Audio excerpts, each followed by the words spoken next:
நமக்கு ஒரே ஒரு எதிரி தான் உண்டு. அவன் கண்ணுக்கு தெரியாத எதிரி, ஆவிக்குரிய உலகத்தில் சஞ்சரிக்கிற எதிரி. அவன் பிசாசானவன், சாத்தானானவன். அவன் தான் நம்முடைய எதிராளி. அப்போ மனிதர்கள் எதிர்க்கிறாங்க, மனிதர்கள் போராடுறாங்க, மனிதர்கள் தானே பிரச்சனை சந்திக்கிறான்னா மனிதர்கள் நல்லவங்க தான். அவங்க அல்ல, அவங்களுக்கு பின்னால் நின்று அந்த ஆவி, அந்த பிசாசானவன் நமக்கு விரோதமாய் கிரியை செய்து மனிதர்களை தூண்டிவிட்டு மனிதர்களை பயன்படுத்தி நம்மோடு அவன் யுத்தம் பண்ணுகிறான். நமக்கு விரோதமான காரியத்தை செய்ய வைத்து நமக்குள்ளே கோபத்தை உண்டாக்குகிறான், எரிச்சலை உண்டாக்குகிறான், பயத்தை உண்டாக்குகிறான், டிப்ரெஷனை கொண்டு வருகிறான், நம்மை பயமுறுத்துகிறான். அதற்கு மனிதர்களை அவன் பயன்படுத்துகிறான். இதை நம்ம அறிந்து கொண்டாலே ஈஸியாக நம்ம ஜெயித்து விடலாம். அதனால நமக்கு விரோதமாய் போராட மனிதர்களை சாத்தான் தான் தூண்டி எழுப்புகிறான் என்பதை முதலாவது விளங்கி கொள்ளணும். அதனால தான் நம்முடைய போராட்டம் மனிதர்களோடு அல்ல, இரத்தமும் மாம்சமும் உடைய மனிதர்களோடு நம்முடைய போராட்டம் அல்ல. அவர்கள் நம்முடைய சத்துருக்களும் அல்ல. அவங்க நம்மளை பகைக்கலாம், விரோதிக்கலாம், நாம் அவங்கள பகைக்க கூடாது. நம்முடைய போராட்டம் அவங்களோட அல்ல, அவங்களுக்கு பின்னால மறைந்திருந்து செயல்படுகிற ஆவி, அதோடு தான் போராட்டம்.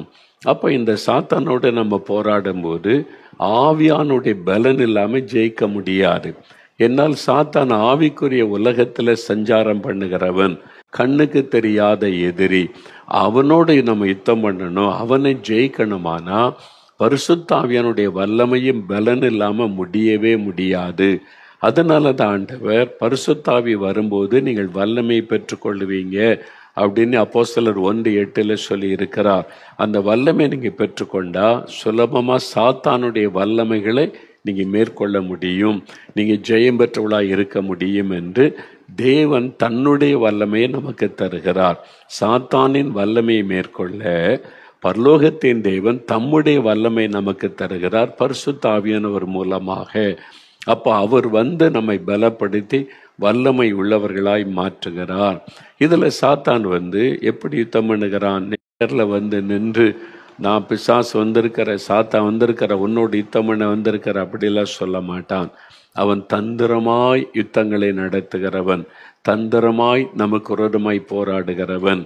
அதனால தான் பிசாசின் தந்திரங்களோடு எதிர்த்து நிற்க நீங்கள் திராணி உள்ளவளாய் இருக்கணும்னு சொல்லி எபேசியர் 6:13 நம்ம வாசிக்கிறோம். சாத்தானுடைய தந்திரங்கள் நமக்கு தெரியாதவைகள் அல்லவே என்று சொல்லி பவுல் அப்போஸ்தலன் அதை குறித்து நமக்கு தெரியப்படுத்துகிறார். அப்போ சாத்தான் தந்திரமாக தான் செயல்படுவான், மறைந்திருந்து தான் செயல்படுவான். ஆனால் அந்த தந்திரத்தை வெளிப்படுத்துகிறவர் பரிசுத்த ஆவியானவர். அவனுடைய தந்திரங்களை அறிந்து நம்ம மேற்கொள்ளணும். அவனுடைய தந்திரங்கள் தெரிந்திருந்தால்தான் நம்ம மேற்கொள்ள முடியும். சாத்தான் எப்போவுமே ரகசியமாக செயல்படுகிறவன், மறைவிடங்களில் இருந்து செயல்படுகிறவன். அதனால தான் மக்களை பாருங்கள், கடவுள் நம்பிக்கை இல்லைன்னு சொல்கிறவங்க பிசாசாவது பேயாவது ஒன்றும் கிடையாதுங்க.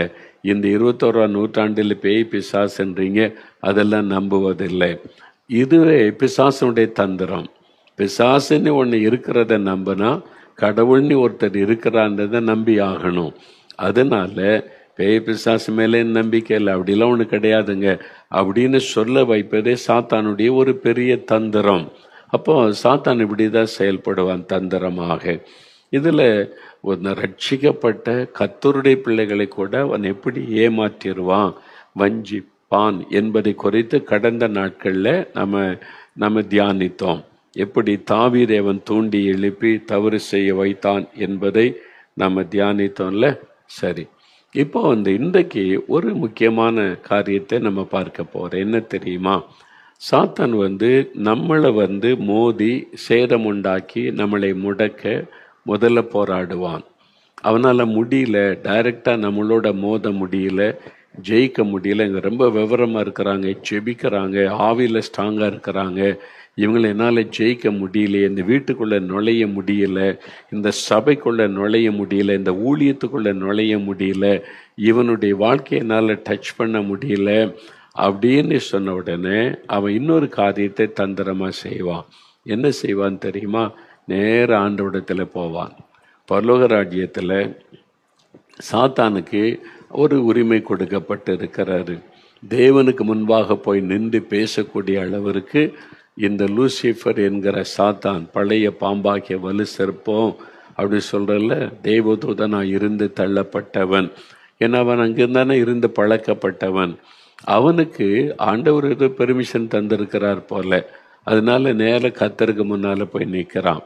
கர்த்தரிடத்துல போய் நின்று அவருடைய உள்ளத்துக்குள்ளே ஒரு தூண்டுதலை உண்டாக்கி மனிதர்களை சேதப்படுத்தி அழிப்பதற்கான திட்டத்தை கொண்டு வருகிறவன்.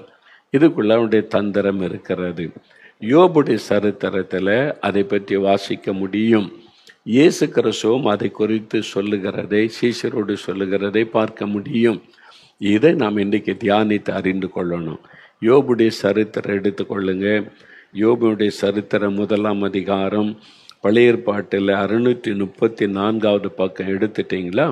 அதில் யோபுடைய சரித்திரம் எழுதப்பட்டிருக்கிறது. அவர் ஊத்ஸ் என்கிற தேசத்தில் வாழ்ந்த ஒரு பெரிய செல்வந்தர், பெரிய பணக்காரர், பெரிய கோடீஸ்வரர். ஆனால் கர்த்தர் மேலே ரொம்ப அன்பும் ஒரு விசுவாசமும் வைத்திருந்தவர். கர்த்தருக்கு பயந்து நடந்தவர். பாவத்துக்கு இடம் கொடுக்காதபடி பொல்லாப்புக்கு விலகி ஜீவித்த ஒரு மனிதர். அப்போ அவருடைய வாழ்க்கையில் ஆண்டவர் அவருக்கு நல்ல குடும்பத்தை கொடுத்த 7 குமாரர், 3 குமாரத்திகள். மாத்திர சொத்துக்கள், ஒட்டகங்கள், ஏர் மாடுகள் அப்படின்னு சொல்லி அவருக்கு இருந்தெல்லாம் பாருங்க. 7000 மாடுகள், 3000 ஒட்டகங்கள், 500 ஏர் மாடுகள், 500 கழுதைகள், மிகுதியான மிருக ஜீவன்கள், திரளான பணிவிடை வேலைக்காரங்களே 100கணக்காக இருக்கிறாங்க. எல்லாத்தையும் பராமரிக்கணும்ல. ஆட்டு மந்தை, மாட்டு மந்தை, ஒட்டக மந்தை, நிலங்கள், எங்கு பார்த்தாலும் சொத்து பெருகி இருக்கிறது. ஆண்டவர் ஆசீர்வதித்திருக்கிறார். அதனால வேலைக்காரிகள்லாம் நிறைய இருக்கிறாங்க. செல்வ சீமானாய் வாழுகிறார். சாத்தான் பார்க்கறான், இந்த யோபு ஆண்டவர் ஆசீர்வதிச்சுக்கிட்டே இருக்கிறாரு. அது மாத்திரம் இல்லை, யோபுவை குறித்து சொல்லும் போது மக்கள் எல்லாம் கர்த்தர் எவ்வளோ பெரியவர், அவனை ஆசீர்வதிக்கிறார், இந்த ஆண்டவருடைய நாம மகிமைப்படுகிறார். கர்த்தருடைய நாம மகிமைப்படுகிறத பார்த்தோன்ன சாத்தானால பொறுக்க முடியலை. இந்த யோபை ஏதாவது வழி பண்ணணும். இதே யோபை கொண்டே கர்த்தரை மறுத்து வைக்கணும், ஆண்டவரை தூஷிக்க வைக்கணும். அதற்கு என்ன பண்ணலான்னு சொல்லி யோபை தாக்குவதற்கு, நஷ்டத்தை உண்டாக்க, இழப்பை உண்டாக்க, அவனுடைய ஆசீர்வாதத்தை திருடி கொள்ள திட்டம் போட்டு வருகிறான். ஆனால் அவனால் அவனுடைய வீட்டுக்குள்ளே நுழைய முடியல. ஏன்னா கர்த்தர் வேலி வச்சு அடைச்சி பாதுகாக்கிறார். கர்த்தர் வேலி வச்சுட்டா அதை தாண்ட எந்த சாத்தானுடைய வல்லமையினால முடியாது. 1000 மந்திரவாதிகள் ஒன்று சேர்ந்தா கூட அதை உடைச்சிக்கிட்டு உள்ளே போகவே முடியாது. கர்த்தருடைய பாதுகாப்பு அவ்வளோ ஸ்ட்ராங்கானது. யோபுவையும் பாருங்க, இந்த வசனம்னு சொல்லுது 10வது வசனத்தில், யோபு 1:10 சாத்தான் சொல்கிறான் கர்த்தர்கிட்ட போய் என்ன சொல்கிறான், நீர் அவனையும் அவன் வீட்டையும் அவனுக்கு உண்டான எல்லாவற்றையும் சுற்றி வேலி அடைக்கவில்லையோ? நீங்கள் அவனை வேலி அடைச்சி பாதுகாக்கிறீங்க அப்படின்னு சொல்கிறான். அப்போ என்ன அர்த்தம்? யோபு, அவருடைய பிள்ளைகள், அவருடைய குடும்பம், அவருடைய வீடு, அவருடைய சொத்துக்கள், மிருக ஜீவன்கள், நிலங்கள், வேலைக்காரர்கள், எல்லாத்தையும் சுற்றி ஆண்டவர் வேலி அடைத்து பாதுகாக்கிறாராம். வேலி வச்சேன்னா காங்கிரீட்டில் வேலியா அல்லது கம்பி வேலி போட்டிருக்குதா? இதெல்லாம் கண்ணுக்கு தெரியாத வேலி, பரலோகமே போட்டு வைத்திருக்கிற வேலி, பாதுகாப்பின் வேலி. இதை தாண்ட எந்த மந்திர சக்தியால் முடியாது, எந்த பிசாசின் வல்லமையால் முடியாது. இதுதான் நம்ம அறிந்து கொள்ள வேண்டிய சத்தியம். அப்போ சாத்தான் ட்ரை பண்ணுறான். யோபுடைய வீட்டுக்குள்ளே நுழைந்து ஒரு சேதத்தை உண்டாக்கிட்டா இந்த யோபுவை கர்த்தரை மறுதலித்து விடுவான், ஆண்டவரை தூஷிப்பான், ஆண்டவருடைய உள்ளம் துக்கப்படும் என்று சொல்லி உள்ளே நுழையிறதுக்கு முயற்சி பண்ணுகிறான். நுழைய முடியல. அந்த வீட்டை சுற்றிலும் பாதுகாப்பு. சரி, அவன் வீட்டுக்குள்ளே தான் நுழைய முடியல. அவனுடைய மந்தைக்குள்ளே நுழையலாமா? சேதம் உண்டாக்கலாமா? மரணத்தை உண்டாக்கலாமா? ஆடு மாடுகளை மறிக்க வச்சிடலாமா? சேதம் உண்டாக்கலாமான்னு பார்க்குறான். உள்ளே போக முடியல. அங்கேயும் ஆண்டோடைய வேலி இருக்கிறாரு. அவனுடைய சொத்துக்கள் இருக்குது. இங்கே நிலம், இங்கே நெல் விளையுது, கோதுமை விளையுது, காய்கறி விளையுது. எங்கே பார்த்தாலும் யோபுக்கு நிறைய நிலம் இருக்குது, வருமானம் வருது. அங்கே கை வச்சுட்டா அப்போ அங்கே ஒரு சேதத்தை உண்டாக்கி நஷ்டத்தை உண்டாக்குறதுக்கு முயற்சி பண்ணால் அங்கேயும் நுழைய முடியல, கர்த்தர் வேலி வைத்திருக்கிறார். அப்போ யோபுவையும் அவன் வீட்டையும் அவனுக்கு உண்டான எல்லாவற்றை சுற்றிலும் கர்த்தர் வேலி வச்சிருக்கிறார். அந்த வேலியை தாண்ட சாத்தானால முடியவே முடியாது, எந்த மந்திர சக்தியால முடியாது. அது கர்த்தர் தன் பிள்ளைகளுக்கு கொடுக்கிற பாதுகாப்பின் வேலி, அதை வச்சிருக்கிறார். நம்முடைய கண்களால் பார்க்க முடியாது, சாத்தானுக்கு தெரியும் அந்த வேலி. அதனால சாத்தான் பார்க்குறான், யோபுவை டச் பண்ண முடியல, எல்லா விதத்தில் முயற்சி பண்ணியாச்சு, வீட்டுக்குள்ளே நுழைய முடியல, அவனுடைய வயல் நிலங்களுக்குள்ளே போக முடியல, மந்தைக்குள்ளே நுழைய முடியல, எல்லாம் கர்த்தர் வேலி வச்சு பாதுகாக்கிறாரு. இந்த யோபு மூலமாக கர்த்தருடைய நாமம் தூஷிக்கப்படணும், இவனை ஆண்டவரை மறுதளிக்கணும். என்ன செய்யலாம்?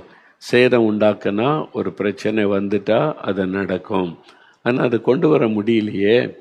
அப்போ சாத்தான் பார்க்குறான், இந்த வேலி வச்சது கர்த்தர், நேராக அவர்கிட்ட போகலான்னு சொல்லி ஒரு நாள் கர்த்தருடைய சமூகத்தில் வந்து நிற்கிறான். பார்த்தீங்களா, ஒரு நாள் தேவபுத்திரர் கர்த்தருடைய சந்நிதியில் வந்து நின்றபோது சாத்தானும் அவர்கள் நடுவிலே வந்து நின்றான். சாத்தானும் நடுவில் வந்து நிற்கிறான், பரலோகத்தில் தேவனுடைய சிங்காசனத்துக்கு முன்பாக. இப்போ ஆண்டவர் அவனை பார்க்கிறார், அவனை பார்த்து சொல்றார், கர்த்தர் சாத்தானை பார்த்து, நீ எங்கே இருந்து வருகிறாய் என்றார்.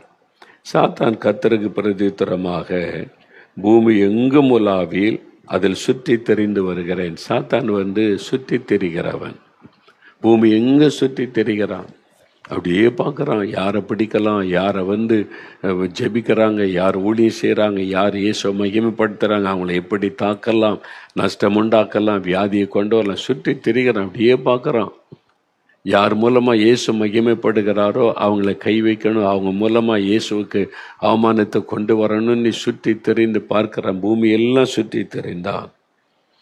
இப்போ அவன் யாரை குறித்த எண்ணத்தோடு பரலோகத்து வந்திருக்கிறான்னு தெரியுமா? இந்த யோபுவை சோதிக்கணும், இல்லை யோபு மூலமாக ஆண்டவரை துக்கப்படுத்தணும்.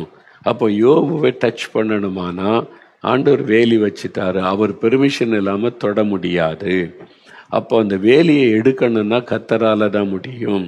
அதனால தேவ சமூகத்தில் வந்து நிற்கிறான். அப்போ ஆண்டவருக்கு தெரிஞ்சிட்டு இவன் எதுக்காக வந்திருக்கிறான் அப்படின்னு. அவர் எல்லாவற்றையும் அறிந்த ஒரு தேவன். அவ பாருங்க, கர்த்தர் சாத்தானை நோக்கி, நீ என் தாசனாகிய யோபின் மேல் கவனம் வைத்தாயோ? யோபு குறித்து பேசதான் வந்திருக்கிறான். யோபுவை டச் பண்ண முடியலையே, யோபுவை வச்சு ஆண்டவரை தூஷிக்க வைக்க முடியலையே, யோபுவை சுத்தில பாதுகாப்பு இருக்குது, அதை போய் பரலோகத்தில் போய் ஆண்டவட்டத்தில் தான் இதை குறித்து பேசணும். தந்திரம், சாத்தானுடைய தந்திரம் வந்து நிற்கிறான். கர்த்தர் அறிஞ்சிட்டார். அப்போ ஆண்டவரை கேட்க சாத்தான் நோக்கி, என் தாசனாகி யோபின் மேல் கவனம் வைத்தாயோ? உத்தமனும் சன்மார்க்கனும் தேவனுக்கு பயந்து பொல்லாப்புக்கு விலகிறவனுமாய் இருக்கிற அவனை போல் பூமியில் ஒருவனும் இல்லை. ஆண்டவர் யோபை குறித்து சாட்சி கொடுக்கிறார். யோபு ஒரு நீதிமான், சன்மார்க்கன், அவன் பொல்லாப்புக்கு விலகிறவன், தெய்வ பயமுள்ளவன், அவனை போல பூமியில யாருமே இல்லை. அதுதான் சாத்தானுக்கு கோபம். இவன் உள்ள சாட்சியா இருக்கிறானே, இவர் மூலமா இயேசு கர்த்தர் மகிமைப்படுகிறாரே, கர்த்தருடைய வல்லமை வெளிப்படுகிறதே, இவன் மூலமாகவே கர்த்தருக்கு அவமானத்தை கொண்டு வரணும்னு தான் வந்து நின்று பேசுகிறான். கர்த்தருக்கு தெரிஞ்சுட்டு இவன் எதுக்கு வந்திருக்கிறான்னு சொல்லி. இப்போ அவன் வந்து கர்த்தரிடத்தில் என்ன சொல்றான் பாருங்க, யோபு விருதாவாகவா தேவனுக்கு பயந்து நடக்கிறான்? ஒரு கேள்வி கேட்கிறான். நீங்க அவனை ஆசீர்வதிச்சிருக்கிறீங்க, அவனை பாதுகாக்கிறீங்க, வேலி அடைச்சிருக்கிறீங்க, செய்ததெல்லாம் வாய்க்க பண்ணி பெருக பண்ணிக்கிட்டே இருக்கீங்க. அதனால் தானே கர்த்தர் நல்லவனை துதிக்கிறான், புகழுகிறான், ஆராதனை செய்கிறான். கொஞ்சம் என்கிட்ட விட்டு பாருங்க, கொஞ்சம் நான் அவனை கை வைத்து அவனுக்கு உண்டானதெல்லாம் எடுத்துட்டேன்னு வைங்க, உம்மை மறுதளிச்சிருவான், உம்மை தூஷிப்பான். சாத்தான் பாருங்க தந்திரமா பேசுகிறான். ஆண்டவர் உடனே சொல்றார், என் தாசனாகி யோபு அப்படிப்பட்டவன் அல்ல, நான் யோபுவை நம்புகிறேன், என் மேல் அவன் வைத்திருக்கிற அன்பு பெரிது, விசுவாசம் பெரிது, ஒரு நாளும் இந்த உலக காரியத்துக்காக என்னை மறுதளிக்க மாட்டான், என்னை விட்டு விலக மாட்டான். கர்த்தர் வந்து யோபை குறித்து சாட்சியா பேசுகிறார். உடனே சாத்தான் கேட்கிறான் பாருங்க, நீங்க எனக்கு ஒரு அனுமதி கொடுங்க, நான் அவனுடைய வாழ்க்கையில சில ஆசீர்வாதத்தை பிடிங்கிடுறேன், அது எடுக்கப்பட்ட போயிட்ட யோபு மறுதளிச்சிருவான். கர்த்தர் சொல்ல அப்படிலாம் கிடையாது. இன்னும் எல்லாத்தையும் எடுத்தா கூட யோபு மறுதளிக்க மாட்டான். என் மேல அவன் அன்பு வைத்திருக்கிறான், உலகத்தில் உள்ள பொருட்களை காட்டில என்னை நேசிக்கிறான். பார்க்கலாமா? பார்க்கலாம். சவால். இப்போ 2 பேருக்கும் பரலோகத்தில் வாக்குவாதம் நடந்து சாத்தான் ஆண்டவருடைய உள்ளத்தை தூண்டி விட்டு ஒரு சவாலுக்கு இழுத்து யோபை வச்சு தான் சவால் நடக்குது. யோபை வச்சு தான் கர்த்தரும் பேசுகிறார், சாத்தானும் பேசுகிறான். சரி, அப்போ ஆண்டவர் சொல்றார், சரி யோபு அவன் கையில் இருக்கிறான்ல, நீ செஞ்சுக்க. ஆனால் ஆண்டவர் என்ன சொல்றார் பாருங்க, கர்த்தர் ஒரு சோதனை இந்த மாதிரி சாத்தான் தந்திரமா சோதிப்பதற்கு நிற்கும்போது ஆண்டவர் என்ன சொல்றார் பாருங்க, 12ஆம் வசனத்துல, கர்த்தர் சாத்தானை நோக்கி, இதோ அவனுக்கு உண்டானவைகள் எல்லாம் உன் கையில் இருக்கிறது, அவன் மேல் மாத்திரம் உன் கையை நீட்டாதே என்றார். அப்பொழுது சாத்தான் கர்த்தருடைய சந்ததியை விட்டு புறப்பட்டு போனான். இப்ப ஆண்டவர் சொல்றார், அவனுக்கு உண்டான எல்லாம், அவனுடைய சொத்துக்கள், அவனுடைய வேலைக்காரிகள், பிள்ளைகள் எல்லாம் உன் கையில் இருக்குதுப்பா, வேலை எடுத்துட்டேன், விட்டு கொடுத்துட்டேன். யோபு மேல மட்டும் கை வைக்க கூடாது. அதாவது பார்த்தீங்களா, ஆண்டவர் சாத்தானுக்கு ஒரு அனுமதி கொடுக்கிறார், ஒரு சவாலை ஆண்டவர் ஏற்றுக்கொள்ளுகிறார். சாத்தான் விடுகிற சவாலை ஏற்றுக்கொள்ளுகிறார். யோபை குறித்து கொடுக்கப்பட்ட சவால், உங்களை குறித்தும் என்னை குறித்தும் கூட சவால் உண்டாகும். ஆண்டவர் சவால் விடுவார். சாத்தான் தூண்டி எழுப்பி நம்மை சோதிப்பதற்காக உத்தரவை பெற்று கொண்டு வருவான். நல்ல மருந்துராதங்க, தந்திரமாய் வருவான். அதனால தான் சத்துரு சோதித்திட தேவ உத்தரவுடன் வருவான் அப்படின்னு ஒரு அழகான பாட்டை பரிசுத்தவான் எழுதி வச்சிருக்கிறாங்கல்ல. சத்துரு சோதித்திட தேவ உத்தரவோடு வருவான். இப்போ தேவனுடைய உத்தரவோட யோபுடைய வாழ்க்கைக்குள்ள சாத்தான் நுழைகிறான். இப்போ ஆண்டவர் வேலையை எடுத்து விட்டுட்டார். ஓகே, யோபு மட்டும் தொடக்கூடாது, கண்டிஷனோட தான் ஆண்டவர் சொல்லுகிறார். சாத்தானுக்கு ரொம்ப சந்தோஷமாயிட்டு யோபுவை கொண்டே கர்த்தரை மறுதலிக்க வைக்கணும் அப்படின்னு சொல்லி நீங்கள் பார்த்தீங்கன்னா ஒரே நாளில் அவனுடைய சொத்துக்கள் எல்லாம் எடுக்கப்படுகிறார். Just one day. காலையில் பெரிய செல்வ சீமான், மாலையில் பார்த்தா ஒன்றுமே இல்லை, எல்லாத்தையும் சாத்தான் எடுத்துட்டான். விபத்தை உண்டாக்குகிறான், திருடர்களை அடுத்தவங்களை கொண்டு களவாட வைக்கிறான், பெரிய சேதத்தை உண்டாக்குகிறான். எல்லாம் போய்விட்டு வேலைக்காரிகள் இழந்துட்டாங்க. 10 பிள்ளைகள் ஒரே நாளில். அவங்க எல்லாம் விருந்துக்கு ஒரே இடத்துல சகோதரி கூடி இருந்தா பெருங்காற்று அடித்தது, வீடு நொறுங்கி விழுந்து எல்லாரும் இறந்துட்டாங்க. யோசித்து பாருங்க, 10 பிணங்கள் கடத்தப்பட்டு இருக்கிற எல்லாம் யோபுடைய பிள்ளைகள். 10 பேரும் எடுத்துட்டான் சாத்தான். எல்லா சொத்துக்களும் போய்விட்டாரு. எல்லாம் அங்கங்க ஒவ்வொரு வேலைக்காரன் ஓடி நியூஸ் மட்டும் சொல்றான், இந்த மாதிரி போச்சு, ஆடு போச்சு, மாடு போட்டுச்சு, ஒட்டகம் போச்சு, கழுதுகள் போச்சு, எல்லாத்தையும் எடுத்துட்டாங்க, நான் ஒருவன் மாத்திரம் வந்திருக்கிறேன். அப்போ அது யோபு தனித்து விடப்பட்ட நிலைமை, எல்லாவற்றையும் இழந்து போன நிலைமை. என்ன நடக்கிறது, என்ன காரணம்? வெளியில உள்ள யாருக்குமே தெரியாது. ஊரார்கள்லாம் பேசியிருப்பாங்க, ஆனால் யாருக்கு அது ஏதாவது தெரியுமா? நமக்கு வேதத்தில் இது சரித்திரம் எழுதப்பட்டதுனால நமக்கு தெரியும் இதுக்கு பின்னால் இருப்பது யார் என்று. அதுக்கு பின்னால் இருப்பது சாத்தான், அவனுடைய தந்திரங்கள். யோபுவை கொண்டு ஆண்டவரை மறுதலிக்க வைக்கணும்னு சொல்லி சவால் விட்டு இந்த காரியத்தை செய்து கொண்டிருக்கிறான். அப்போ இதெல்லாம் யோபுக்கு தெரியாது. சாத்தான் போய் கர்த்தரிடத்துல சவால் விட்டது, ஆண்டவர் சவாலை ஏற்றுக்கொண்டதெல்லாம் தெரியாது. ஆனா யோபு என்ன சொல்றார் பாருங்க, கர்த்தர் கொடுத்தார், கர்த்தர் எடுத்தார், கர்த்தருடைய நாமத்திற்கு ஸ்தோத்திரம். அப்படியே பிசாசுக்கு மூஞ்சில் அரைஞ்ச மாதிரி யோபுடைய வார்த்தை. சாத்தான் தந்திரமா வந்தா யோபு நேரடியாக ஜெயித்து விட்டார்.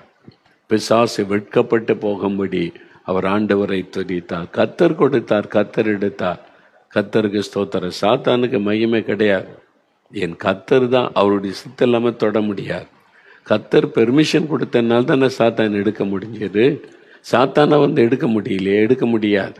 அதனால தான் அவர் சொல்ல, கர்த்தர் கொடுத்தார், கர்த்தர் எடுத்தார், கர்த்தருடைய அனுமதி இல்லாமல் எடுக்கப்பட முடியாது. இப்போ ஆண்டவருடைய உள்ள மகிழுகிறத பாருங்க. அப்போ ஆவிக்குரிய உலகத்தில் நடக்கிற ஒரு சம்பவம் இருக்கிறது. ஆண்டவருக்கும் சாத்தானுக்கும் இடையே நடைபெறுகிற சில சவால்கள், போட்டிகள். அதுல இடையில மாட்டிக்க போறது யார் தெரியுமா? நம்ம தான். நம்ம இதை புரிந்து கொள்ளணும். இந்த சாத்தானுடைய தந்திரத்தை அறிந்து கொள்ளணும்னு கர்த்தர் விரும்புகிறார். நிறைய பேருக்கு இது தெரியாததுனால சில போராட்டம், நஷ்ட இழப்பு வந்த உடனே அப்படியே ஃபெடப் ஆயிடுறாங்க, டிப்ரெஷன் ஆயிடுறாங்க, ஊழியத்தொட்டு போயிடுறாங்க, கர்த்தரை விட்டு பின் வாங்கிடுறாங்க. ஆனால் இந்த சத்தியத்தை நீங்கள் அறிந்து கொண்டீங்கன்னா வீறு கொண்டு எழும்பி சாத்தானை நீங்கள் ஜெயிப்பீங்க, மேற்கொள்ளுவீங்க. அதனால்தான் அதை குறித்து ஆண்டவர் உங்களோடு பேசுகிறார். இப்போ யோபுடைய சரித்திரத்தில் பாருங்க, யோபுக்கே தெரியாது ஆவிக்குரிய மண்டலத்தில் என்ன நடக்குது. சாத்தான் கத்தரிடத்தில் பெர்மிஷன் வாங்கிட்டு வந்திருக்கிறான், இதெல்லாம் ஒன்று யோபுக்கு தெரியாது. அவன் நேச்சுரலாக நடக்கிறது போல தானே எல்லாம் நடக்கிறது. அப்போ யோபு அந்த சூழ்நிலையிலையும் கத்தரை மறுதலிக்கலை, ஆண்டவருக்கு நன்றி சொல்லுகிறார். இதுதான் கத்தர் நம்மிடத்தில் எதிர்பார்க்கிறார், உங்ககிட்ட அவர் எதிர்பார்க்கிறார். அப்போ சாத்தானை நம்ம ஜெயிக்கணுமானா அவனுடைய தந்திரங்களை நம்ம முதலாவது அறியணும். இது ஏன் உடனே ஆண்டவரை முறுமுறுக்கிறது, கேள்வி கேட்கறது, ஆண்டவரை குற்றம் சொல்லுவது, எனக்கு இப்படி நடக்கணும், எனக்கு ஏன் இப்படி நடக்கணும், நான் என்ன பாவம் செஞ்சிட்டேன் அப்படிலாம் ஆண்டவர்கிட்ட மோதுவது, அது பாவம். சாத்தான் நம்மளை மோத விட்டு வேடிக்கை பார்ப்பான். நீ போய் ஆண்டவர்கிட்ட மோது. என்ன கத்தர் சொன்ன, ஆண்டவர் தான் எல்லான்னு சொன்ன, பாரு நடந்துக்குல்ல, இழந்துட்டல்ல, அவமானம் தானே, நிந்த தானே, போய் கத்தர்கிட்ட மோது. இதுதான் பிசாசுடைய தந்திரம்.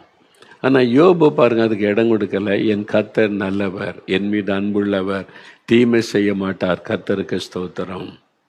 அப்போ நம்ம ஸ்தோத்திரத்தினால் அவர் ஜெயிக்கிறார். அப்போ நம்முடைய வாழ்க்கையில் கூட இப்படி நடக்குமா? நடக்கும். இப்போ டிஜேஸ் தினகரன் உங்களுக்கு தெரியும்ல, நம்ம கண்ணால் பார்த்து நம்முடைய தேசத்தில் மிகுந்த வலிமையாய் பயன்படுத்தப்பட்ட தெய்வ மனிதர். லட்சக்கணக்கான மக்களை மூலமாக ரட்சிக்கப்பட்டாங்க. இப்பவும் எங்கே போனாலும் அவங்களால ரட்சிக்கப்பட்ட மக்களை சந்திக்க முடிகிறது.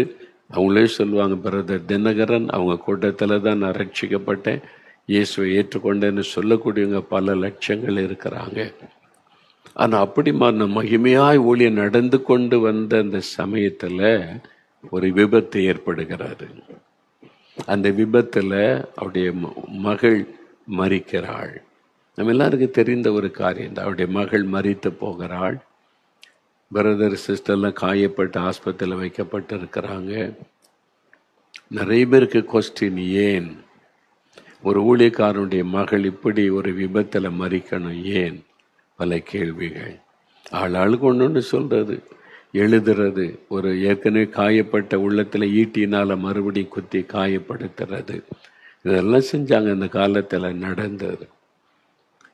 இது ஏன் நடந்துச்சு, இதனால் ஆளுக்கு ஒரு காரணம் சொன்னாங்க. ஆனால் உண்மை என்ன இருக்கு பின்னால் இருப்பது?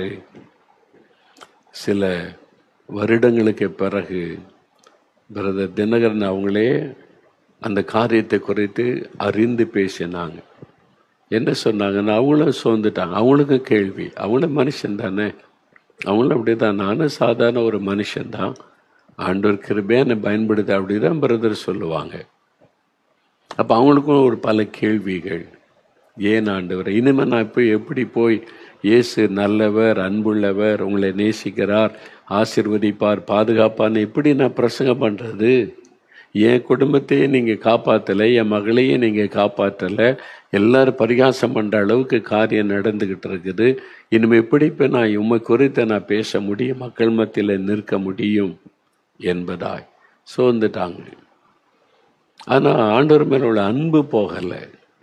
தினம் அவ்வளோ அடிப்பட்டு காயப்பட்டு அதோடு கூட வீட்டில் இருந்தாலும் ஜெபம் பண்ணுவாங்களே, காலையில் குடும்ப ஜெபம், சகோதரி பால் எல்லாம் சேர்ந்து குடும்பமாக ஜெபம் செய்வாங்களா, தவறாமல் பாட்டு பாடி வசன வாசி குடும்ப ஜெபம். அது ஆண்டவர் மேல உள்ள அன்பை அவங்க விட்டு விடவில்லை, இழந்து போகவும் இல்லை.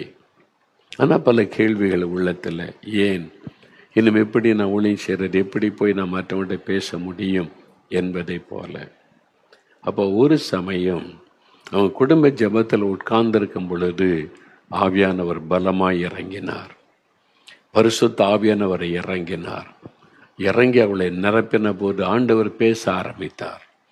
ஆவியானவர் மூலமாக தானே அவர் பேச ஆரம்பித்தார். அவர் சொன்னார், என் மகனை தினகரன், சாத்தான் வந்து என் சமூகத்தில் நின்று உன்னை குறித்து சவால் விட்டான்.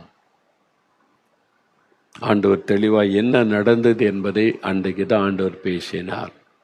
சாத்தான் என் சமூகத்தில் வந்து நின்று யோபை குறித்து சவால் விட்டதை போல என்னிடத்தில் உன்னை குறித்து சவால் விட்டான். ஏன்னா உன் மூலமாய் திரள் கூட்ட மக்கள் ரட்சிக்கப்படுறாங்க. என் பக்கம் வர்றதுனால சாத்தானால பொறுக்க முடியலை. அவன் உன்னை தாக்குவதற்கு, உன் குடும்பத்தை தாக்குவதற்கு முயற்சி பண்ணி அவனால் முடியலை. ஜெபங்கள் பாதுகாக்கிறது. ஜனங்கள்லாம் ஜெபிக்கிறாங்க. அதை வைத்து உனக்கு பாதுகாப்பு கொடுத்திருக்கிறேன்.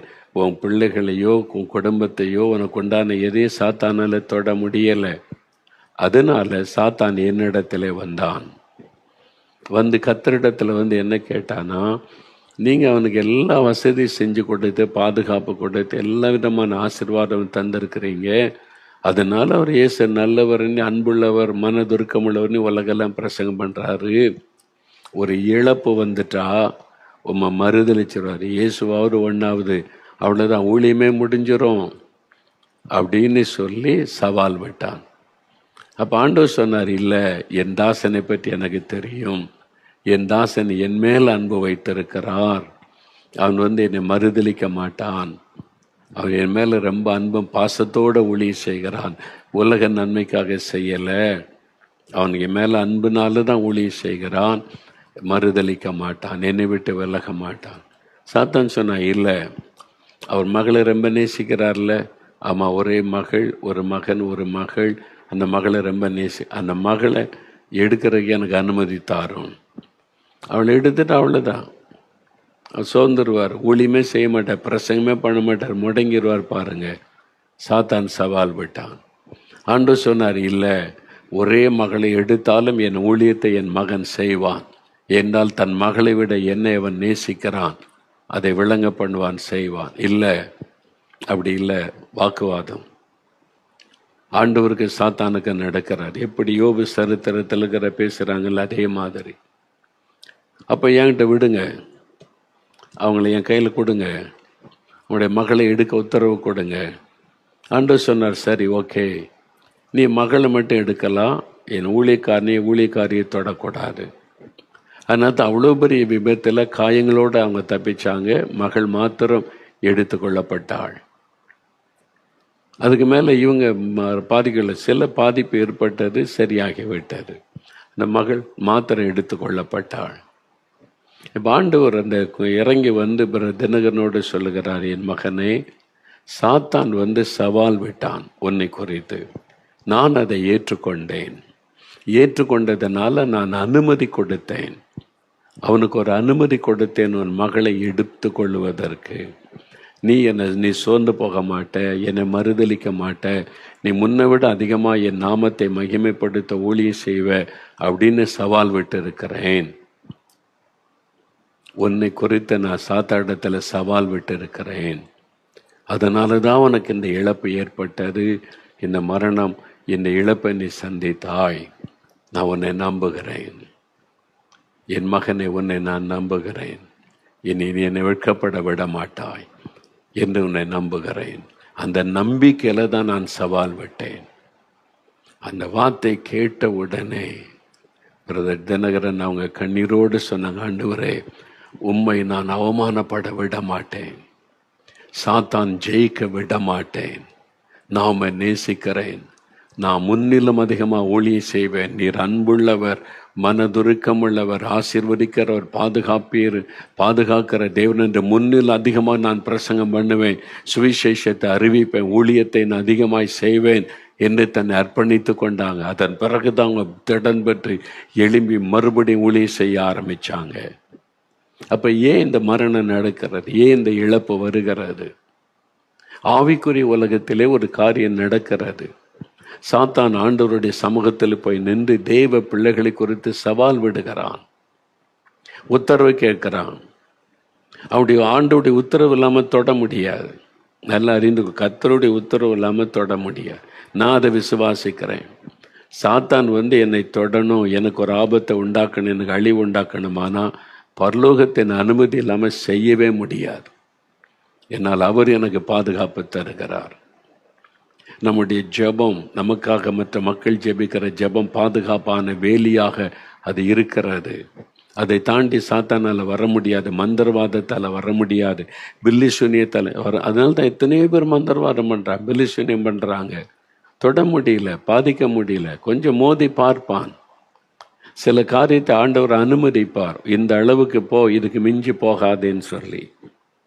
நீங்கள் பாருங்களேன், சாத்தான் இப்போ தினகரன் ஜெயித்து மறுபடி சுவிசேஷத்தை அறிவித்து சாத்தானுக்கு அவமானத்தை கொண்டு வந்தாங்க, ஆண்டவருக்கு மகிமை கொண்டு வந்தாங்க.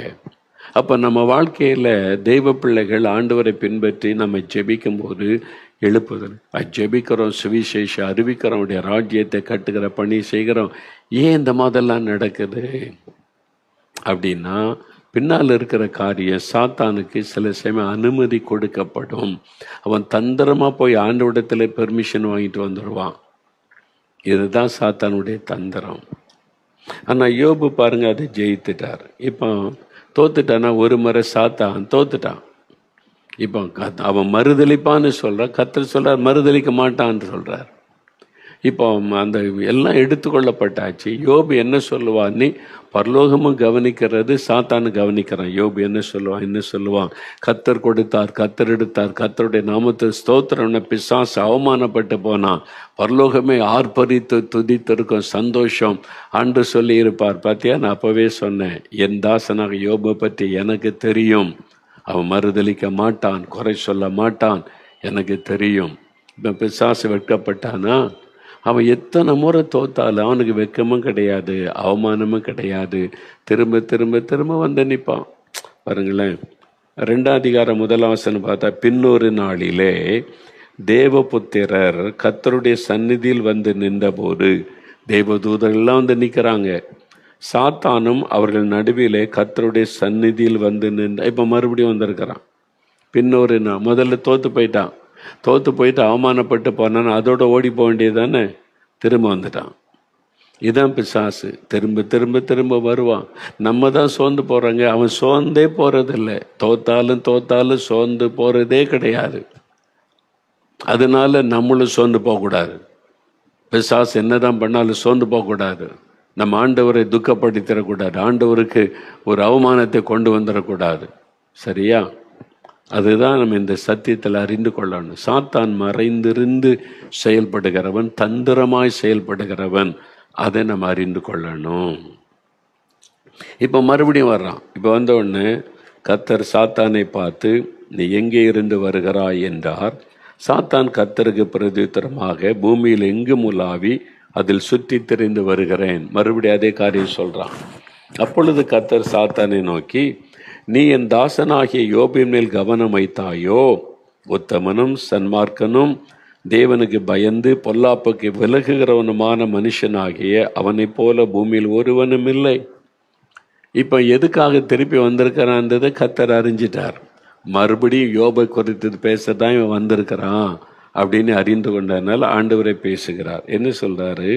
முகாந்தரம் இல்லாமல் அவனை நிர்மூலமாக்கும்படி நீ என்னை ஏவின போதிலும் அவன் இன்னும் தன் உத்தமத்திலே உறுதியாய் நிற்கிறான் என்றார்.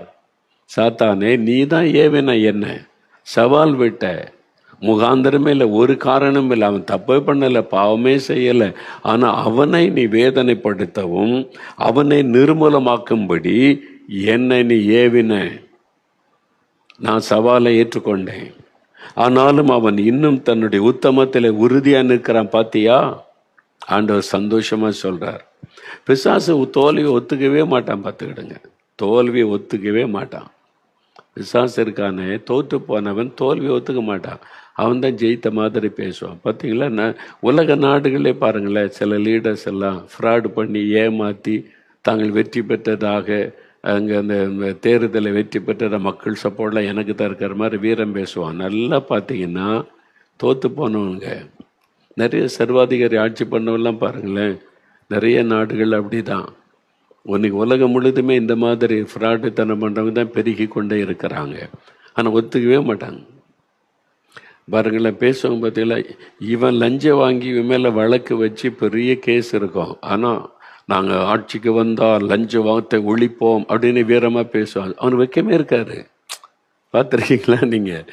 அரசியல்வாதிகளுக்கு வெக்கமே இருக்காது. இப்போ அவன் ஊழல் பண்ணி ஃப்ராடுத்தனம் பண்ணி கோடிக்கணக்காக சொத்து வச்சு அது கேஸ் நடந்துக்கிட்டே இருக்கும். அங்கே மாட்டிக்கிட்டு முழிப்பான், அதுக்கு அடிமையாக இருப்பான். ஆனால் மேடையில் பேசும்போது பார்த்தா நான் வந்துட்டா எல்லா ஊழலை ஒழிப்பேன், லஞ்சத்தை இவன் லஞ்சம் வாங்கி ஃப்ராடுத்தனம் பண்ணி தான் மாட்டிக்கிட்டு முழிக்கிறான். ஆனால் அதை பற்றி பேச வெக்கமே இருக்க. ஏன்னா அதான் சாத்தானுடைய சுபாவம். வெக்கமே பட மாட்டான். பார்த்துக்கிட்டு எதனா பார்க்குறான் பாருங்க. பிசாசுக்கு வெக்கமே கிடையாது. அவன் ஃப்ராடுத்தனம் பண்ணாலும் அவன் ஜெயித்த மாதிரி தான் பேசுவான். இதுதான் அவனுடைய தோத்தாலும் தோல்வியை ஒத்துக்க மாட்டான். அதனால தான் சாத்தான் பாருங்களேன், சாத்தான் கர்த்தருக்கு பிரதியுத்தரமாக தோலுக்கு பதிலாக தோலையும் தன் ஜீவனுக்கு பதிலாக தனக்கு உண்டான எல்லாவற்றையும் மனுஷன் கொடுத்து விடுவான். ஆனாலும் நீர் உமது கையை நீட்டி அவன் எலும்பையும் அவன் மாம்சத்தையும் தொடுவீரானால் அப்பொழுது அவன் உமது முகத்துக்கு எதிரே உம்மை தூஷிக்கானோ பாரும். மறுபடியும் சவால் விடுறான். சொத்துக்களை எடுத்துட்டீங்க, பிள்ளைகளை எடுத்துட்டீங்க, கர்த்தர் கொடுத்தார், கர்த்தருக்கு ஸ்தோத்திரம்னு சொல்லிட்டான். அவனுடைய சரீரத்தை தொட்டா, சரீரத்தில் வேதனை வந்துட்டா எந்த மனிதனும் மறுதளிச்சிருவான். எலும்பையும் சதையும் தொட்டா அவ்வளவுதான் அப்படின்ற மாதிரி மறுபடியும் தூண்டுறான். அப்பொழுது கர்த்தர் சாத்தானை நோக்கி, இதோ அவன் உன் கையில் இருக்கிறான். சாத்தான் கையில் ஒப்பு கொடுக்கிறார் ஆண்டவர். எதுக்கு? சோதிக்கிறக்கு ஒப்பு கொடுக்கிறார். ஆனாலும் அவன் பிராணனை மாத்திரம் தப்ப விடு. அவனுடைய ஜீவனை உன்னால் எடுக்க முடியாது, நீ தொடக்கூடாது. சரீரத்தை தாக்கலாம், அவனுடைய ஜீவனை உயிரை எடுக்க முடியாது. கர்த்தர் ஒரு வரையறை கொடுக்கிறார். சாத்தானை அனுமதிச்சாலும் தேவன் ஒரு வரையறை கொடுத்து தான் அனுமதிப்பார். எந்த அளவு நம்மளை தாக்கலாம், எந்த அளவு நம்முடைய வாழ்க்கைக்குள்ளே வந்து பிரச்சனை உண்டாக்கி நமக்கு விரோதமாய் காரியம் செய்யலான்னு. அதனால் அதான் என்னுடைய விசுவாசம். அதனால தான் நம்ம பயப்படுற. கர்த்தரை அனுமதிக்கிற அவ்வளோதான் அவனால் வர முடியும். அது வரைக்கும் வரட்டுமே, வந்து பார்க்கட்டுமே, நம்ம அதுக்கு மத்தியில் கர்த்தரை துதிச்சு கொண்டே இருப்போம், அவ்வளோதான். அது சொல்லுவான், 4 பேரை வச்சு யூடியூப்பில் நான் திட்டுனா இவன் பேசுகிறத அடங்கிரும். எழுப்பலை பற்றி பேச மாட்டான், ஆண்டவரை பற்றி பேச மாட்டான், முடங்கி போயிடுவான். சரி பேச வை, அவன் அதான் பேச வைக்கிறான். ஃப்ராடுத்தனம் பண்ணுறவங்களையும் பரிகாசக்காரங்க பைபிள் இருக்குல்ல, அதெல்லாம் பிசாசனுடைய சுபாவம். சகோதரர்கள் மீது குற்றம் சாட்டுவது, பரிகாசம் பண்ணுவது, ஆவிக்குரிய காரியம், இதெல்லாம் வசனத்தை வச்சு பரிகாசம் பண்ணதெல்லாம் பிசாசன் சுபாவம். பேச வச்சிருவான். நம்ம ஏற்கனவே பார்த்துட்டல, என்ன வேணாலும் பேசுப்பா, என்ன வேணாலும் திட்டுப்பா, நான் ஜெபம் கொண்டே இருப்பேன், எழுப்புதலை பார்ப்பேன், கர்த்தருடைய ஊழியத்தை செய்வேன்னு செஞ்சுக்கிட்டே வச்சிருக்கிறார்ல அவருக்கு. இதெல்லாம் பிசாசு பண்ணுகிற விஷயம். அது பிசாசு தான் அந்த ஆட்களை எழுப்பி செய்ய வைப்பது. பாருங்க, வந்து நிற்கிறான்ல சாத்தான், வந்து நிற்கிறான்ல, சொல்கிறான்ல, சரீரத்தை தாக்கிட்டா உம்மை மறுதளிச்சிருவான். கர்த்தர் உடனே சொல்றார், ஓகே, ஜீவனை தொடாத, ஒரு லிமிட், அவ்வளோதான், அதுக்கு மேலே போக முடியாது. கர்த்தர் செக் வச்சிருவார். இப்போ சாத்தான் கர்த்தருடைய சந்நிதி விட்டு புறப்பட்டு யோபின் உள்ளங்கால் தொடங்கி அவன் உச்சந்தலை மட்டும் கொடிய பருட்களால் அவனை வாதித்தான். யார் வாதித்தது? சாத்தான். எப்படி ஒரு தெய்வ மனுஷனை தொட முடியும்? கர்த்தரை அனுமதிச்சிட்டார். இதுதான் அறிந்து கொள்ளணும். கர்த்தர் அனுமதி இல்லாமல் தொட முடியாது. கர்த்தருடைய அனுமதி இல்லாமல் வியாதியை கொண்டு வர முடியாது. கர்த்தருடைய அனுமதி இல்லாமல் ஒரு நஷ்டத்தை, இழப்ப, பிரச்சனையை சாத்தான் கொண்டு வர முடியாது. கர்த்தர் வேலி வச்சிருக்கிறார்ல, அதை தாண்டிலாம் வர முடியாது. கர்த்தரை அனுமதிச்சாதான். அவர் வந்து எந்த அளவு அனுமதிக்கிறாரோ அந்த அளவு தான் சாத்தானால் வர முடியும். இதை நல்லா புரிந்து கொள்ளுங்க. அதனால என்ன போராட்டம் வரட்டும், நிந்தை, நெருக்கம், உபத்திரவம் எது வரட்டும், சோர்ந்து போகாதுங்க, டிப்ரெஷன் ஆகிட்டேன்னு சொல்லாதுங்க. தேவ பிள்ளைகளுடைய வாயில இந்த வார்த்தையெல்லாம் வரக்கூடாது. என்ன வேணாலும் நடக்கட்டும், ஆண்டவரை துதிக்க பழகுங்க. கர்த்தருக்கு தெரியாமல் எதுவும் நடக்கலை, கர்த்தருக்கு தெரியாமல் எதுவும் வரலை. கர்த்தருக்கு ஸ்தோத்திரம், கர்த்தருக்கு ஸ்தோத்திரம் துதிக்க ஆரம்பிங்க. பிசாசு வெட்கப்பட்டு போவான். அவன் நம்மை வைத்து இயேசுவை அவமானப்படுத்த விரும்பி தான் போராட்டத்தை கொண்டு வருகிறான். நம்மை வைத்து இயேசுவுக்கு துக்கத்தை கொண்டவன் அவமானப்படுத்தன்னு செய்கிறான். நீங்கள் அவனை எதிர்த்து நீங்கள் தைரியமாக நின்று ஆண்டவரை மகிமைப்படுத்தி பிசாசு அவமானப்படுத்தி வெட்கப்படுத்தணும். அதுக்கு தான் நம்ம அழைக்கப்பட்டிருக்கிறோம். நீங்கள் ஆண்டவர் ஏன் எனக்கு இப்படி பண்ணாரு, நான் என்ன பாவம் செஞ்சேன், எனக்கு என்ன இப்படி நடந்துச்சு, இது பேசினா சாத்தான் கை தட்டி சிரிப்பா, ஓ வந்துட்டேன் பார்த்துட்டீங்க பார்த்தீங்க ஆண்டவர் இப்படி தான் அப்படின்னு சொல்லி இயேசுக்கு அவமானத்தை கொடுக்காதங்க. என்ன நடந்தால் என் கர்த்தருக்கு தெரியாம ஏதோ எனக்கு நடக்க முடியாது. கர்த்தருக்கு ஸ்தோத்திரம், நன்மைக்கு எதுவாய் நடக்கிறது. ஆண்டவரை துதிங்க, பரலோக சந்தோஷப்பட, ஆண்டவர் மகிழ்ச்சி அடைவா, சாத்தான் வெட்கப்பட்டு போவான். இதுல தான் கவனம் செலுத்தணும். சாத்தானை நீங்க ஜெயிக்கணும். எப்படி ஜெயிக்கிறது? தந்திரத்தை அறிந்து கொண்டு நீங்க ஜெயிக்கணும். நீங்க பாருங்க, சாத்தான் இப்படிலாம் உத்தரவு பெற்றுக்கொண்டு வருவானா? லூக்கா எழுதின சுவிசேஷம், பரிசுத்த லூக்கா எழுதின சுவிசேஷம் 22ஆம் அதிகாரம் எடுங்க. ரொம்ப முக்கியமான விஷயம். ஆண்டவர் இதெல்லாம் பழைய ஏற்பாட்டில் சொன்னதுங்க அப்படின்னு சொல்லி, பழைய ஏற்பாட்டில் சொன்னதில் பல காரியங்கள் புதிய ஏற்பாட்டுக்கும் பொருந்தும், இப்போ வரைக்கும் உள்ளதற்கும். சில காரியம் பொருந்தாது. அது யூத மக்களுக்கு, அந்த ஜனங்களுக்கு கொடுத்த காரியம் நம்ம அறிந்து கொள்வதற்கு நமக்கு எழுதப்பட்டிருக்கிறாரு. அதே சமயத்தில் நாமும் அறிந்து அதன்படி வாழணும்னு பல சத்தியங்கள் எழுதப்பட்டிருக்கிறது. அவைகளை அறிந்து கொள்ளணும். புதிய ஏற்பாட்டில் எங்கே இருக்குது அப்படின்னா இருக்குது. லூக்கா 22ஆம் அதிகாரம் 31-32 வசனம் பாருங்க. இயேசு சிலுவையில் அறையப்படுவதற்கான காலம் நெருங்கி வந்தபோது ஆண்டவர் தன் சீஷரோட கூட பேசும்போது என்ன சொல்றார்? 31-32, பின்னும் கர்த்தர் இயேசு கிறிஸ்து, சீமோனே சீமோனே, இதோ கோதுமையை சுளகினால் புடைக்கிறது போல சாத்தான் உங்களை புடைக்கிறதற்கு உத்தரவு கேட்டுக்கொண்டான். எல்லாம் பாருங்க, வசனத்தில் இருக்கு. இயேசுவோடு கூட சீஷர்கள் இருக்கிறாங்க. எல்லாத்தையும் விட்டுட்டாங்க. படகை விட்டுட்டாங்க, வேலையை விட்டுட்டாங்க, குடும்பத்தை விட்டு இயேசுவோட 3.5 ஆண்டு காலம் பிரயாணப்படுறாங்க. இவங்களை வச்சு தான் உலக எழுப்புதலுக்கு, சுவிசேஷமயமாக்குவதற்கு தேவன் திட்டம் வச்சிருக்கிறார். சாத்தான் இதெல்லாம் பார்க்குறான். இயேசுவை குறிவைத்து தாக்கி பார்க்குறான். அவருக்கு விரோதமான ஆட்களை எழுப்புகிறான், மதவாதிகளை எழுப்புகிறான், அவரை திட்டுகிறாங்க. என்ன செஞ்சாலும் குறை சொல்கிறாங்க. அற்புதம் செஞ்சால் குறை, பேசினா குறை, என்ன செஞ்சாலும் குறை சொல்லி இயேசுவை குற்றப்படுத்தி அவரை மனமடிவாக்கணும், அவரை டிப்ரெஷனை கொண்டு வந்து ட்ரை பண்ணுறாங்க. எல்லாத்தையும் அவர் ஜெயித்து கொண்டு போய் கொண்டே இருக்கிறார். இப்போ பார்க்குறாங்க, இயேசுவோடு கூட இருக்கிற ஆட்களை பாருங்க, அவங்கள வச்சு இயேசு தனிமைப்படுத்தி அவரை டிப்ரெஷனுக்குள்ள ஆக்கிடலாம், முடைக்கிடலான்னு சொல்லி உடனே அவங்க கர்த்தரிடத்தில் போய் பேசுகிறான், இயேசுகிட்டே போய் பேசுகிறான் சாத்தான். 12 பேரை கூட வச்சுருக்கீங்களா? அந்த தைரியத்தில் தானே நீங்கள் சிலுவையை சந்திக்கிறதுக்கு ஆயத்தமாகறீங்க. 12 பேர் கூட இருக்காங்களா? அவங்க துணை இல்லாமல் உங்களால் முடியுமா? அவ்வளோ பேரும் ஓடி போயிடுவான். நீங்கள் அவரை நம்பி கொண்டு இருக்கீங்க. இல்லை, நான் தெரிந்து கொண்டவங்க, எங்கள் பிதா தெரிந்து கொண்டவங்க 12 பேரும். அவங்க ஓடலாம் மாட்டாங்க, அவங்க சுவிசேஷத்தை அறிவிப்பாங்க. நீங்கள் தான் சொல்லணும், நம்பி கொண்டிருக்கணும். இவங்களை என்கிட்ட விட்டு பாருங்க, ஒரு நாள் எனக்கு ஒரு சான்ஸ் கொடுங்க, நான் நிரூபித்து காமிக்கிறேன். ஓடிடுவானுங்க, மறுதளிச்சிருவாங்க.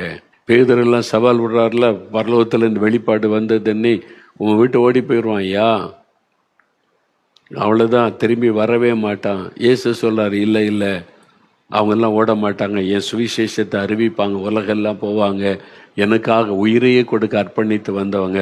அப்படிலாம் ஒன்றும் கிடையாது. சவால் விடுறான். இப்போ ஆண்டவர் ஏற்றுக்கொண்டார். சரி, அவங்கள நான் சோதிப்பதற்கு எனக்கு ஒரு வாய்ப்பு கொடுங்க. ஆண்டவர் பெர்மிஷன் வாங்குறான். நீங்கள் பாரு, உத்தரவு கேட்டுக்கொண்டான். சாத்தான் உங்களை புடைக்கிறதற்கு உத்தரவு கேட்டுக்கொண்டு கர்த்தரிடத்துல பெர்மிஷன் வாங்கி தான் நடக்கிறாரு. கெத்செமனே தோட்டத்தில் அதான் நடக்கிறார். எல்லாம் விட்டு ஓடி போகிறாங்க, அதான் நடக்கிறாரு. அதில் சாத்தானுடைய குறி யார் மேலே அதிகமாக? பேதுரு மேலே தான் குறி. ஏன்னா அவனை வச்சு தான் சபையை கட்டுவேன்றார் ஆண்டவர். உன்னை கொண்டு இந்த காரியத்தை செய்வேன், உன் மூலமாய் செய்வேன். அவன் தான் மூத்த ஒரு அப்போஸ்தலன். அதனால அவனை வச்சு தான் நிறைய திட்டங்களை கர்த்தர் பிளான் பண்ணி வச்சிருக்கிறது சாத்தானுக்கு தெரியும். அதனால சாத்தான் தான் பேதுருவை தான் டார்கெட் பண்ணுறான். எல்லாரையும் அவன் குறி வச்சாலும் பேதுரு மேலே தான் அவனுடைய குறி இருக்கிறாரு. அதனால இப்போ கர்த்தர் என்ன சொல்ற, சீமோனே, அவன்கிட்ட தான், பேதுருக்கிட்ட தான் பேசுகிறார் ஆண்டவர். இதோ கோதுமையை சுளகினால் புடைக்கிறதை போல சாத்தான் உங்களை புடைக்கிறதற்கு உத்தரவு கேட்டுக்கொண்டான், பெர்மிஷன் கேட்டுக்கிட்டான்.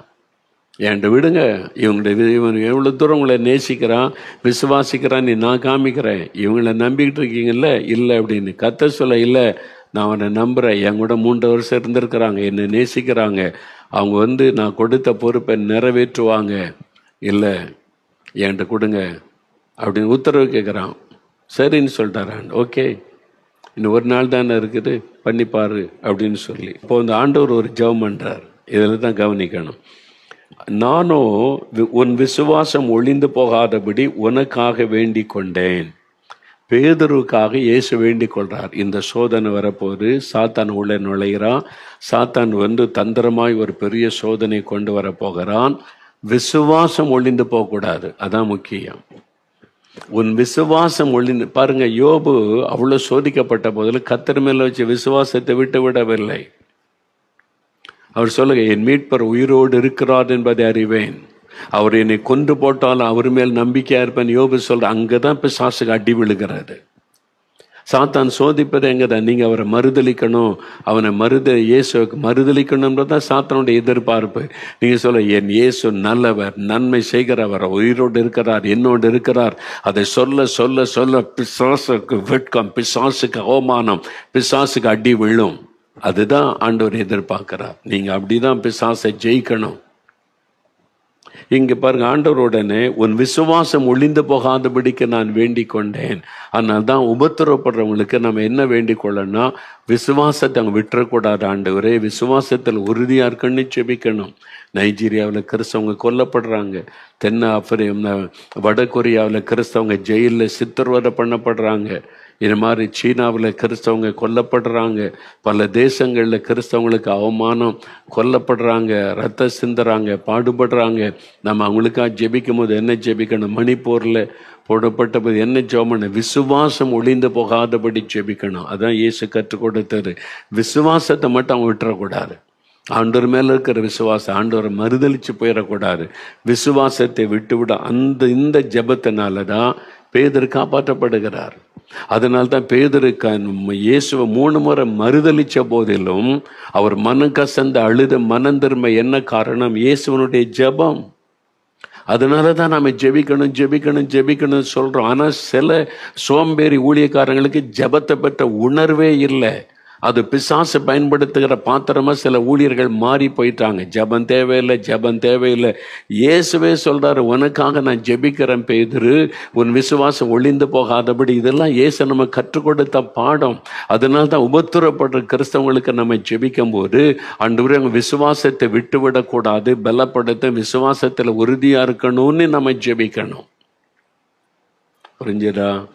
அதனால தான் நீங்களும் விசுவாசத்துல உறுதியா, உங்க விசுவாசத்தை தான் பிசாசை டச் பண்ணுவான், ஆண்டவரை மறுதலிக்க. அதனால்தான் அவர் மனுஷகுமாரன் வரும்பொழுது விசுவாசத்தை காண்பாரோ.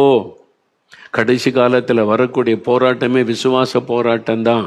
அதனாலதான் ஆண்டவர் சொன்னார், பத்திரிகையில வாக்குத்தத்த செய்தி எழுது, விசுவாசிகளை பலப்படுத்தி விசுவாசத்தில் உறுதியா நிக்கணும். அதனாலதான் ஜெபிக்கலாம் நிகழ்ச்சியில அற்புத அடையாளங்களை சொல்லி மக்களை உற்சாகப்படுத்தி விசுவாசத்துல நிலைநிறுத்து. கர்த்தர் சொன்னதுனாலதான் இதெல்லாம் செய்து கொண்டு இருக்கிறோம். ஏன்னா கடைசி காலத்துல வரக்கூடிய போராட்டமே விசுவாச போராட்டம். விசுவாசத்துல தான் சாத்தான் கை வைப்பான். மனுஷகுமாரன் வரும்பொழுது விசுவாசத்தை காண்பாரோ அப்படின்னு ஆண்டு சொல்லி இருக்கிறார். அங்கதான் பிசாசு கை வைப்பான். இதைத்தான் அறிந்து கொள்ளணும். இந்த சாத்தானுடைய தந்திரத்தை அறிஞ்சிட்டீங்கன்னா ஈஸியா அவனை ஜெயித்து விடலாம். இப்ப ஆண்டவர் வேண்டிக்க இயேசுவே சொல்றார், நீ குணப்பட்ட பின்பு உன் சகோதரரை ஸ்திரப்படுத்து. அதே ஆண்டவர் சொல்றார்.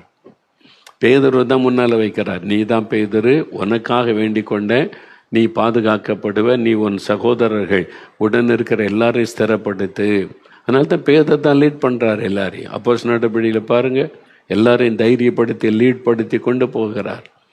1 பேதுரு தான் முதலாவது எழுதின புஸ்தகம், அவர் தான் எழுதுகிறார். உபத்திரவ காலம், ரோமர்களால் உபத்திரவ சபைக்கு வந்தபோது முதல் புஸ்தகமே அவர் எழுதுகிற கடிதமே உபத்திரவப்படுவது நல்லது, உபத்திரத்தின் வழியா தான் போனோம், பயப்படாதங்கன்னு தைரியப்படுத்த உபத்திரவப்படுகிற கிறிஸ்தவங்களுக்கு எழுதினதான் 1 பேதுரு. அதுதான் முதலாவது எழுதின கடிதமே. அப்ப இதெல்லாம் வேதத்தின் சத்தியம். அப்ப இந்த கடைசி காலத்துல போராட்ட உபத்திரவத்திற்கு ஆண்டவர் சில சமயத்துல அனுமதி கொடுக்கலாம். மோகலாசர் கையில கொடுங்க, நான் ஒரு சொலவில் வச்சு பொடைச்சு எடுக்கிறேன்னா சரி பார்த்துக்கன்னு சொல்லுவார் ஆண்டவர். அந்த பாடு வழியே போய் தான் ஆகணும். அந்த உபத்திரத்தின் அதுக்கு தான் நான் கடந்து வந்த பாதை. இப்ப கண்டு இதை விட பயங்கரமான அவமான நிந்தைகளை கடந்து வர ஆண்டவர் நடத்தினார். ஆண்டவர் நான் சோர்ந்து போக ஆண்டவர் விடலை. எனக்காக இயேசு விண்ணப்பம் பண்ணி இருப்பார். என் விசுவாசம் ஒளிந்தரக்கூடாது. எத்தனை பேர் இப்போ லட்சக்கணக்கான மக்களுடைய ஜெபம் என்னை பலப்படுத்துகிறது. உங்களுடைய ஜெபம்லாம் என்னை தாங்குகிறது. அதனால சாத்தான் எத்தனை போராட்டம் கொண்டு வந்தாலும் தைரியமாய் முன்னேறி செல்ல முடிகிறது. அப்ப சாத்தான் தந்திரமா தான் வருவான். அவன் கர்த்தரிடத்துல போய் பெர்மிஷன் வாங்கிட்டு வருவான் உங்களை சோதிக்க. நான் என்ன அதுக்கு அப்படி பெரிய ஆளா நினைக்காதங்க. நீங்க சாட்சியா இருக்கீங்கல்ல, வேலை செய்யற அதை கெடுக்கிறதுக்கு அவன் உத்தரவு வாங்கிட்டு வருவான். உங்க வீட்டுக்குள்ள சமாதானத்தை கெடுக்க, ஒரு போராட்டத்தை கொண்டு வர, வியாதியை கொண்டு வர, நெருக்கத்தை கொண்டு வர, நஷ்டத்தை கொண்டு வர உத்தரவு வாங்கிட்டு வருவான். நீங்க அதை புரிந்து கொண்டு துதிக்க பழகுங்க. எல்லாத்துக்காக ஸ்தோத்திரம் பண்ணுங்க. சாத்தான் தோல்வி அடைவான். இழந்து போனதெல்லாம் 2 மடங்கு பெற்றுக்கொள்வீங்க. நீங்க அவமானப்படுத்தப்பட்ட இடத்துல உயர்த்தப்படுவீங்க. ஆண்டவர் இயேசு பேதுருக்காய் ஜெபிச்சதுனால அவர் மனம் கசந்து அழுத மனம் திரும்பி மறுபடியும் கர்த்தருக்கு எழுந்து பிரகாசிக்கிற ஒரு சூழ்நிலை வந்தது. காரணம் இயேசுடைய ஜெபம். அதனால தான் நாம இப்படி ஜெபிக்கணும். அதனால இந்த நாளில் யோசித்து பாருங்க. சாத்தானுடைய தந்திரங்களை குறைத்து ஒரு முக்கியமான காரியத்தை கற்றுக் கொடுத்திருக்கிறார். நேரடியாக பிசாசு வந்து மோதுவான். அவனால் நம்ம தொட முடியல, டச் பண்ண முடியல, சேதப்படுத்த முடியலன்னா கர்த்தரிடத்தில் போய் உத்தரவு வாங்கி கொண்டு வருவான். ஆண்டவர் சில சமயத்தில் நம்மீது வைத்த நம்பிக்கையில் அதுக்காக தினமும் அவனால் சோதிக்க முடியாது. ஒரு முறை 2 முறை அவ்வளோதான். அதுக்கு பிறகு யோபுடைய வாழ்க்கையில் சாத்தானுக்கு இடமே இல்லை. அவ்வளோதான், கெட் அவுட், இதுக்கு மேலே வராத. 2 முறை சோதிச்சாச்சு, என் பையன் மகன் ஜெயிச்சுட்டா இதுக்கு மேலே பக்கமே வராதுன்னு சொல்லி அதுக்கு பிறகு சாத்தானை அனுமதிக்கலையே ஆண்டவர். அதனால அவ்வளோதான், ஒரு குறிப்பிட்ட. அதனால டெய்லி பிசாசு வந்துக்கிட்டே இருப்பான், செய்து சோதிச்சுக்கிட்டே இருக்கிறதுக்கு ஆண்டவர் அனுமதி கொடுப்பார். அப்படிலாம் கொடுக்க மாட்டார் ஆண்டவர். அதனால பயந்துராதுங்க, தைரியமாக இருங்க. இந்த நாளில் சொல்ல இன்றைக்கி அதனால தான் எனக்கு இந்த போராட்டமா, நான் இவ்வளோ ஜெபிச்சும் கர்த்தரோடு இருந்து ஏன் எனக்கு இந்த போராட்டம், இந்த நெருக்கனை கலங்கி கொண்டு இருந்தேன், பின்னால் சாத்தான் இவ்வளோ தந்திரமாக செய்கிறானா, இனி நான் முறுமுறுக்க மாட்டேன், சோர்ந்து போக மாட்டேன், கர்த்தரை துதிப்பேன். துதிக்க ஆரம்பிங்க, ஜெயிச்சிருவீங்க. சாத்தான் தோத்துருவான், இழந்து போனதை திரும்ப பெறுவீங்க. சூழ்நிலையை நீங்கள் துதிக்க ஆரம்பித்தோடனே அட்மாஸ்பியரே மாறிடும். இப்போ இருக்கிற போராட்டம்லாம் விலகிறோம். அதுக்கு தான் ஆண்டவர் காத்து கொண்டு இருக்கிறார். துதிக்கிறீங்களா? அப்படியே வலதுகர முயத்துங்க. ஆண்டவரே, எல்லா போராட்டங்களுக்காய் ஸ்தோத்திரம், எல்லா நெருக்கங்களுக்காய் ஸ்தோத்திரம், எல்லா உபத்திரவங்களுக்காய் ஸ்தோத்திரம், எல்லா விதமான நஷ்டங்களுக்காய் ஸ்தோத்திரம், எனக்கு வந்திருக்கிற நிந்தைகள், அவமானங்கள், போராட்டங்களுக்காய் ஸ்தோத்திரம். சாத்தான் எத்தனை விதமான போராட்டங்களை கொண்டு வந்தாலும் நான் துதித்து கொண்டே இருப்பேன். உம்முடைய சித்தத்திற்கு என்னை அர்ப்பணித்து கொண்டே இருப்பேன். ஒரு நாள் சாத்தான் எதிர்பார்க்கிற காரியத்திற்கு நான் இடம் கொடுக்க மாட்டேன். முறுமுறுப்புக்கோ, கேள்வி கேட்பதற்கோ, உம்மை தூஷிப்பதற்கோ இடம் கொடுக்க மாட்டேன். பொல்லாத பிசாசினுடைய தந்திரங்களை இயேசுவின் நாமத்தில் நான் ஜெயிக்கிறேன். இயேசுவின் நாமத்தில் நான் மேற்கொள்ளுகிறேன். இதோ இயேசுவின் நாமத்தில் எனக்கு ஜெயம் கொடுக்கிற தேவனுக்கு ஸ்தோத்திரம். இயேசுவின் நாமத்தில் நான் ஜெயம் எடுக்கிறேன். இயேசுவின் நாமத்தில். ஆமேன்.